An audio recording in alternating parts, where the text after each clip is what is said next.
Hola Sergio, ¿cómo estás? Buenas tardes, ¿cómo anda eso tanto tiempo? Bien, Gabriel, ¿y vos, che? ¿Qué contás de bueno? Bien, bien, todo bien acá por suerte. Bueno, en la última instancia ya de esta cursada, ¿sí? Así que bueno, vamos a arrancar con la parte de ultravioleta Bien, y de la misma manera que vinimos hablando durante todo el curso, eh, estamos hablando del espectro electromagnético y campos de radiofrecuencias y microondas. Y ahora estamos en la parte del espectro de luces, ¿sí? Donde han cambiado las unidades y siguen aumentando las unidades de potencia, ¿sí?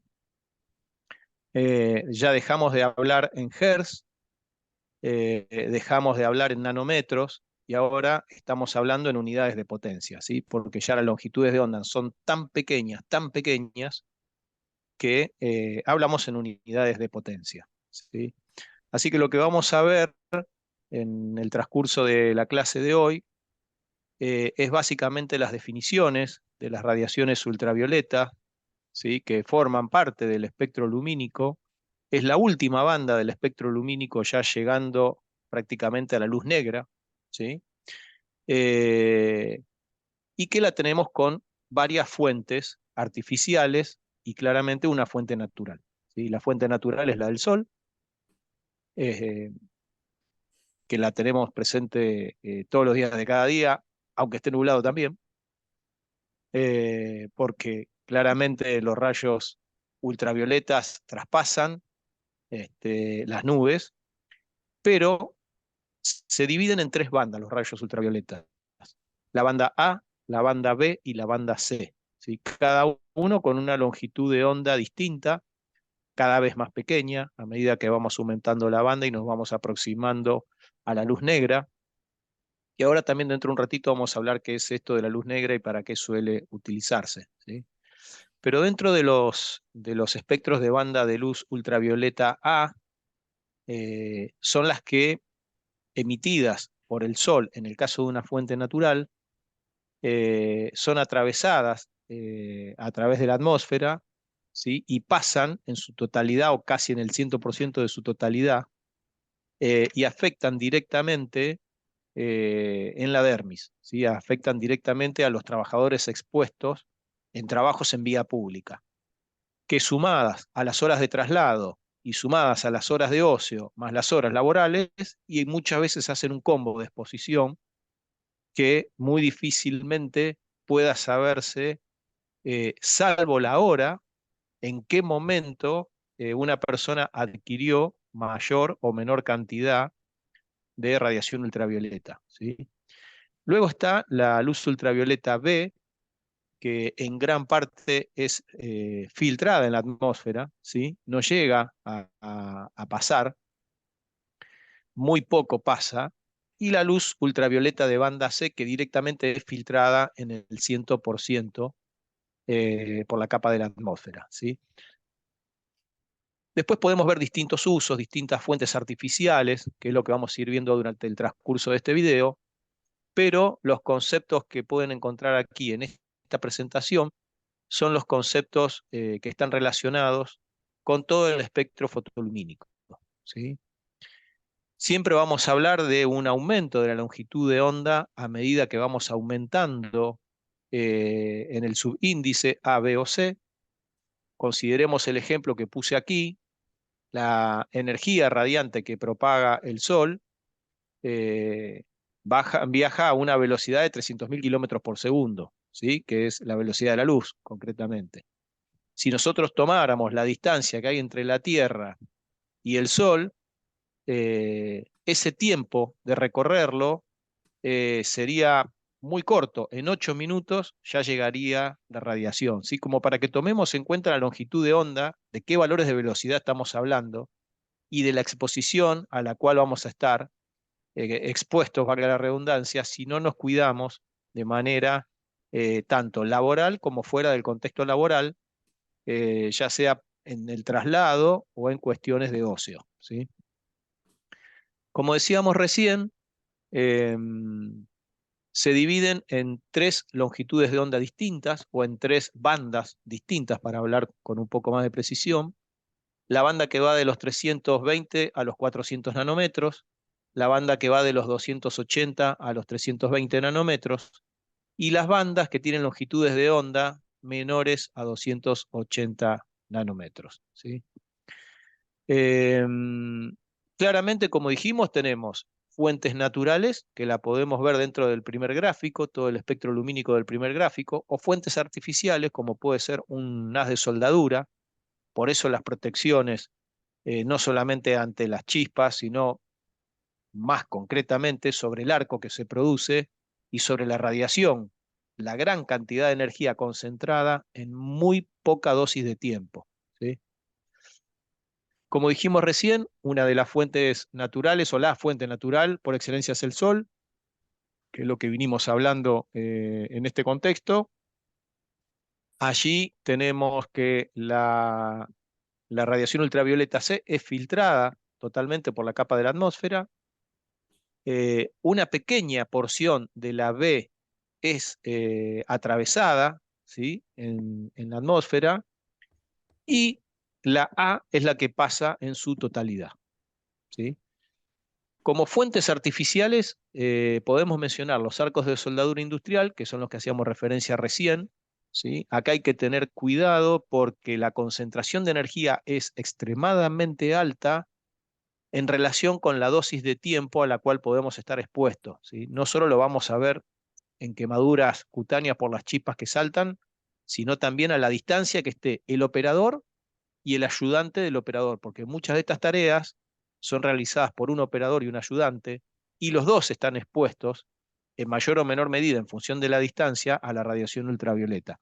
Con lo cual, si hay que usar elementos de protección, tienen que ser para los dos, elementos de protección en mangas, cara y ojos fundamentalmente, ¿sí?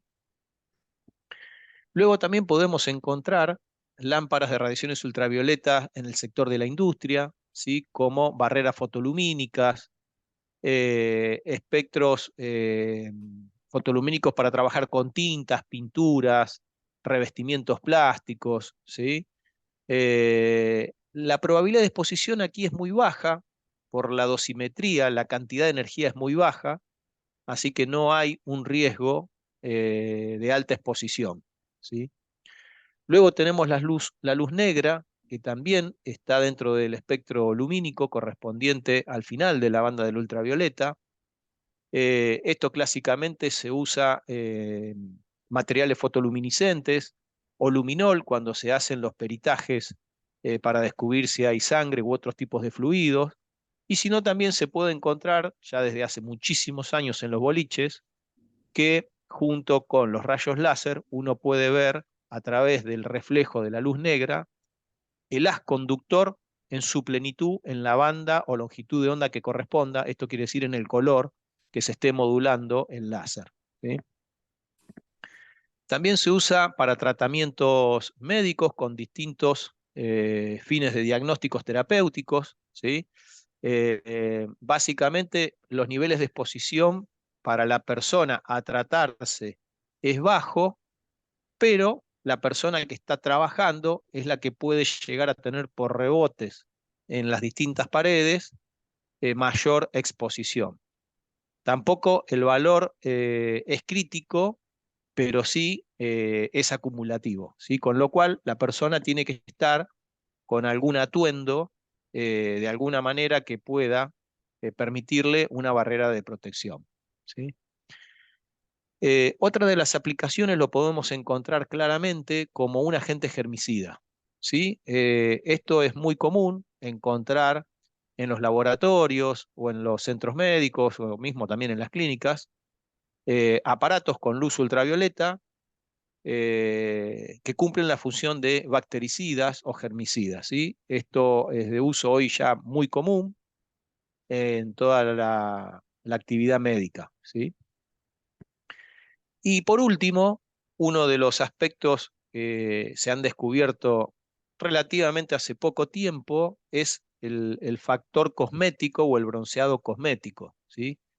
Que de alguna manera uno puede regular la potencia o la intensidad de la exposición al cual el cuerpo se somete a la luz ultravioleta tipo A, y si bien la piel de alguna manera lo manifiesta con un tono bronceado, evita que uno salga y se queme o se exponga a la luz solar sin ningún tipo de barrera y evitar de esta manera el ampollado o el color clásico colorado, más bien langostino, Doc, que estábamos hablando hace un rato.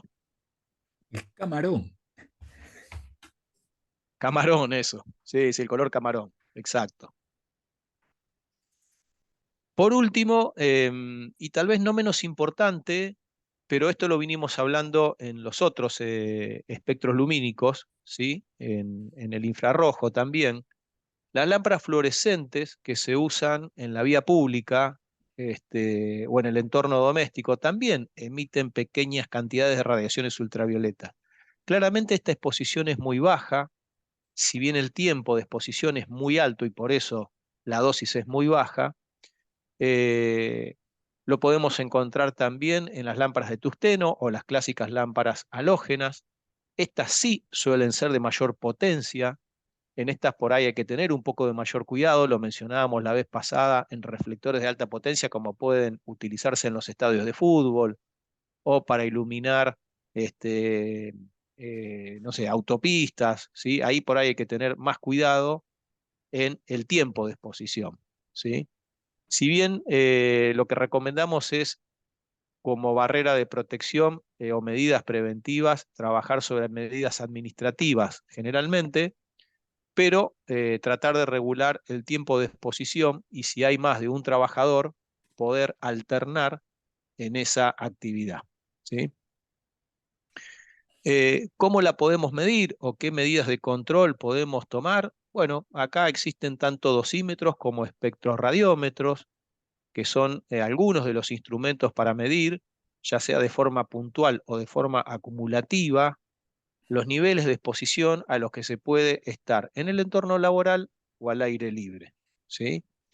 Eh, Como medidas preventivas, lo que veníamos diciendo recién, ropa adecuada, de mangas largas, si es posible, con buena ventilación para evitar la sudoración, y así la deshidratación. Son combinaciones que suelen darse muy frecuentemente cuando uno se expone a grandes temperaturas y la piel se pone de ese color calamar o camarón, como decía el doctor. Después también hay una evaporación y una sudorización, con lo cual se puede agravar por el tema de la deshidratación, ¿sí? Protectores oculares, ¿sí? Ahí hay que tener cuidado para elegir un protector ocular. En este sentido, si vamos a estar trabajando sobre solo luz ultravioleta, bueno, elegir el protector adecuado para la luz ultravioleta, como lo hicimos en láser y como lo hicimos en infrarrojo, pero si vamos a estar expuesto a todo el espectro fotolumínico, buscar uno de amplio espectro, ¿sí? Doc, Bueno, eh, creo que lo más importante, ya lo dijo Gabriel, vamos a enfatizar en algunos temas específicos del efecto biológico de la radiación ultravioleta. De lo más común a lo más particular de esta exposición, también podemos correlacionarlo de alguna manera con la gravedad, hablando de la radiación ultravioleta dentro de las no ionizantes. La primera, la más común, que es en la que todos alguna vez no solamente observamos, sino que estuvimos expuestos, es a la radiación solar. Eh, esa sobredosis de radiación solar tiene que ver con la exposición sin cuidados, sin protección, sea por lo laboral como por el placer, ¿sí? Pero tenemos que estar muy atentos a eso porque el primer efecto biológico que puede producir son eh, quemaduras que en lo aparente no revisten importancia, es el enrojecimiento y nada más. A eso, en la terminología médica, ¿no? Como ya les dije otras veces, en ponerle palabras difíciles a cosas comunes, es lo que llamamos eritema, ¿no? La coloración rojiza de la piel, en este caso producido por la exposición solar, donde se están mezclando las dos radiaciones, ¿sí? La ultravioleta y la infrarroja. ¿Sí? Así es muy difícil dentro de esto común discernir cuál de las dos, pero si continúo con esta exposición y ya voy más al criterio de quemadura, ya puede la radiación ultravioleta empezar a provocar algún tipo de erupción, ¿sí? Granitos, o llegar a, a algo mucho más correlacionado con efectos inflamatorios, dolorosos, que ya llevan a la formación de ampollas, ¿no? Lo que vulgarmente conocemos como ampollas. La palabra difícil para esto es flictenas. Las flictenas son las ampollas, ¿no? Que alguna vez o hemos padecido o hemos visto a otros por la exposición medio, digamos, descontrolada o al menos no cuidada. También, como habíamos hablado en nuestro encuentro anterior, la radiación ultravioleta puede producir otros efectos en la piel, como es el envejecimiento de la piel, ¿no? El envejecimiento temprano. Entonces, tiene esos signos que son como arrugas finitas, ¿sí? Y donde la piel pierde elasticidad. Acuérdense que yo en la otra también les había hablado, es una modalidad más correlacionado con lo estético, decimos el craquelado de la piel, ¿no? Como esas pinturas de grandes artistas que por efecto del tiempo se fueron como cuarteando. Entonces, ese efecto craquelado es lo más similar a lo que vemos acá. Arrugas finitas y que van produciendo como un adoquinado, ¿no? Pero como se da todo en una misma superficie, hablamos de craquelado como en el arte pictórico. Sin duda, lo más importante como efecto biológico y nocivo, ¿sí? Es la, la lesión que puede provocar en el órgano de la visión, en los ojos, produciendo desde lo agudo lo conocido como, por un lado, la fotoqueratitis y por otro lado, la fotoconjuntivitis. Cuando yo digo fotoqueratitis, me estoy refiriendo al efecto nocivo de esta radiación sobre la córnea. La córnea es esa parte de adelante del ojo, ¿sí? Que estaría eh, como cubriendo de alguna manera lo que vemos como iris, el color del ojo, y el orificio central, que ópticamente es nuestro diafragma, que nosotros la llamamos en biología pupila. Bueno, esa parte del ojo es como una tapita ultra transparente, es la córnea. Siempre la córnea la tenemos que cuidar porque obviamente por ahí es por donde entra la señal lumínica para que después decodifiquemos.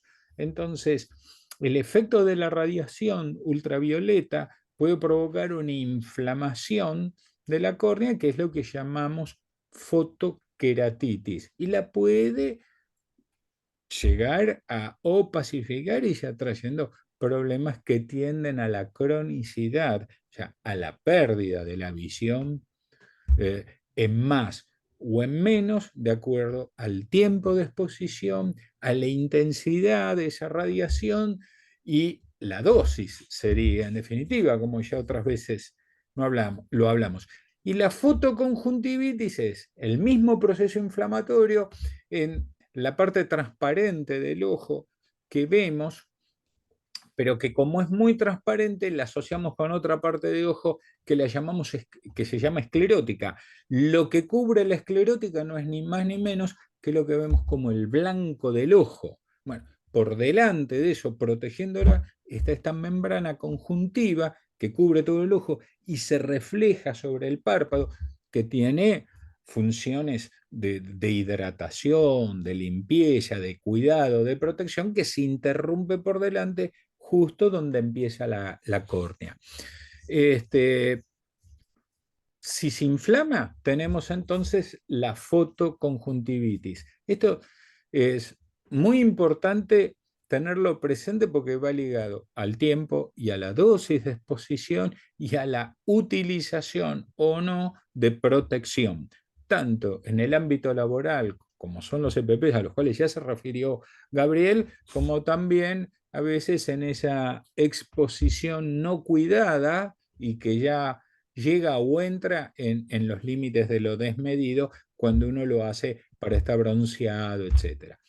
Y el uso dermoestético al que se había referido también Gabriel tiene que ver con los bronceados artificiales, y fíjense que todos alguna vez supieron de eso, una época que era imposible caminar por una ciudad y en 2 cuadras no cruzarse con algún lugar, algún local comercial que tenía las camas solares. Bueno, recordarán que la persona que se sometía a esto se les daba protectores oculares, más allá de cómo estuviesen matriculados y de la seguridad que tenían. ¿Sí? Pero era como decir, mira, si no lo usás, podés llegar a tener problemas. Y el problema sería la fotoconjuntivitis y o la fotoqueratitis. Yo me he enterado de gente que sacaba varios turnos consecutivos de estas camas solares, ¿no? Entonces, ahí estamos donde entramos ya en el límite de lo desmedido o de lo no cuidado. También es importante hablar de efectos sobre el sistema inmunológico, o sea, sobre el sistema defensivo del organismo, más allá de la piel. Y bueno, la radiación ultravioleta, aún con dosis relativamente baja, puede producir cierto tipo de alteraciones inmunológicas, tanto sistémicas, o sea, en todo el organismo, poca literatura, pero hay algunos trabajos presentados, o las localizadas en la piel, ¿sí? Que sería de tipo inmunodepresor, o sea, bajar las defensas ante determinados antígenos, o sea, ante determinadas noxas o agresores inmunológicos.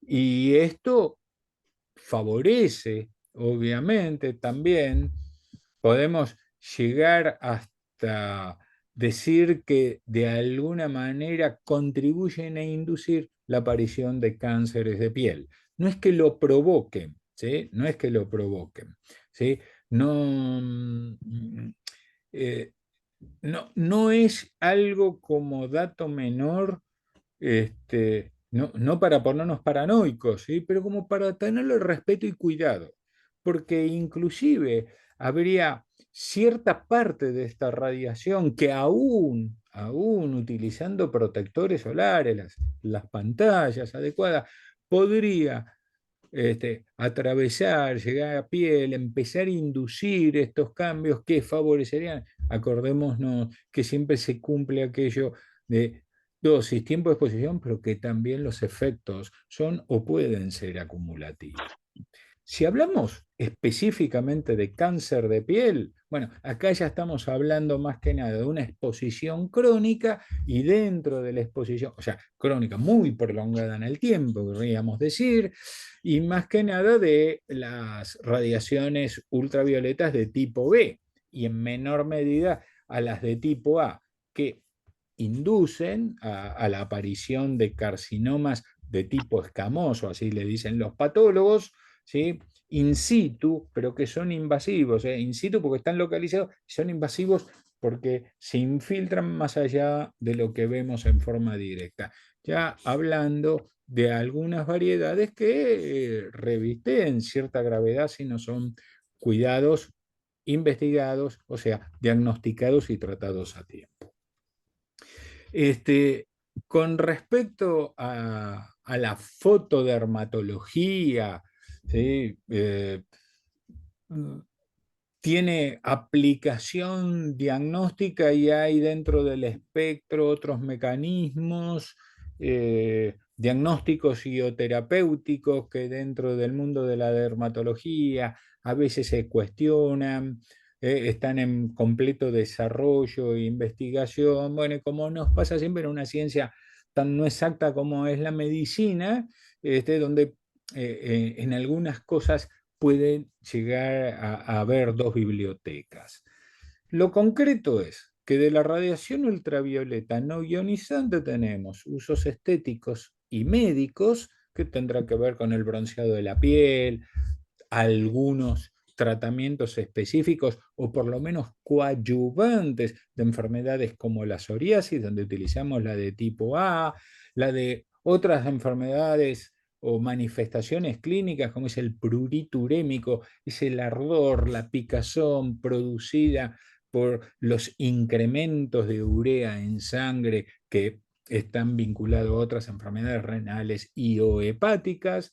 Y también en medicina muy importante es el efecto bactericida en la esterilización de alimentos, del aire, en los centros de estudio, de investigación con elementos biológicos que se debe resguardar el no contaminarlos con otros factores. A ver, si voy a un centro de virología donde se está estudiando el desarrollo de virus en tejidos y en medios de cultivo, aún en células humanas, tengo un baño de radiación ultravioleta previo, ¿sí? Germicida, para no contaminar las muestras que estoy investigando.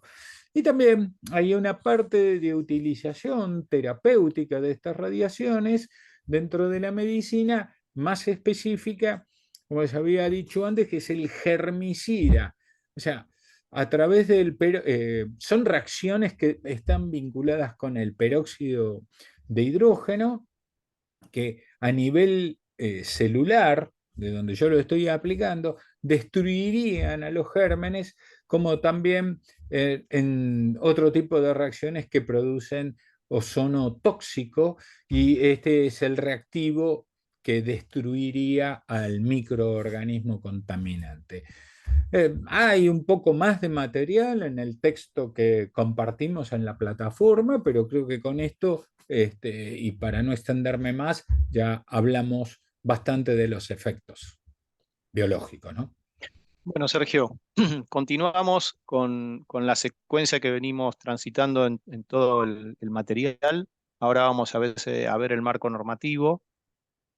Dentro del marco normativo, para quienes están trabajando habitualmente, es básicamente la resolución 295, ¿sí? El anexo 2, la parte de radiaciones no ionizantes, ¿sí? Donde se establecen los valores límites que sirven de orientación, ¿sí? Y siempre teniendo en cuenta una duración superior o igual a un segundo, ¿sí? Dentro del espectro lumínico y puntualmente en la banda de 180 a 400 nanómetros, que es todo lo que ocupa la banda de la ultravioleta, siempre se toman en cuenta para los cálculos una relación de exposición de 8 horas en una jornada laboral, ¿sí? Lo que sí también hay que tener en cuenta es que si ese análisis se hace en un ambiente laboral donde la luz ultravioleta es artificial, o si el análisis se va a hacer en la vía pública, donde uno no puede estar dosificando la intensidad de la luz, porque ahí va variando en función de la jornada de trabajo, ¿no? Más intensa en el horario del mediodía, mayor exposición, mayor riesgo en el horario del mediodía, y menor exposición en los horarios de la mañana. Así que ahí hay que particionar los estudios y ver cómo se comporta en los horarios pico de trabajo y si hay que tomar medidas administrativas, tomarlas en los horarios pico. De hecho, cuando uno tiene la oportunidad de viajar por nuestro hermoso país y va al norte, las provincias del norte cortan la jornada laboral de trabajo a las 12 y la retoman a las 5 de la tarde, duermen la famosa siesta, que en realidad es todo un factor de protección natural, porque en esos horarios ya uno no puede estar en la calle, básicamente. Entonces, la exposición a los rayos tanto ultravioletas como infrarrojos es muy alta, entonces se va regulando esa dosimetría que decía el doc hace un rato, ¿sí? Los tiempos de exposición. Hay una serie de fórmulas para poder calcularlo. Yo lo que recomiendo es usar los dosímetros o los espectroradiómetros, que hoy ya se consiguen como material para medir, ¿sí? Hay en distintas longitudes de onda, así que la recomendación es que traten de conseguir alguno de amplio espectro, que pueda ser calibrable, ¿sí? El equipo, recuerden que tiene que ser certificado todos los años el instrumento. Y bueno, ya a modo de cierre, los valores de recomendación, los Threshold Limit Value, que son los TLV, ¿sí? Con los tiempos de exposición, ya sea asociados a 1 joule por centímetro cuadrado, con una duración inferior de 1000 segundos, con una irradiancia de 1 miliwatt por centímetro cuadrado, también por periodos de 1000 segundos o superiores, ¿sí?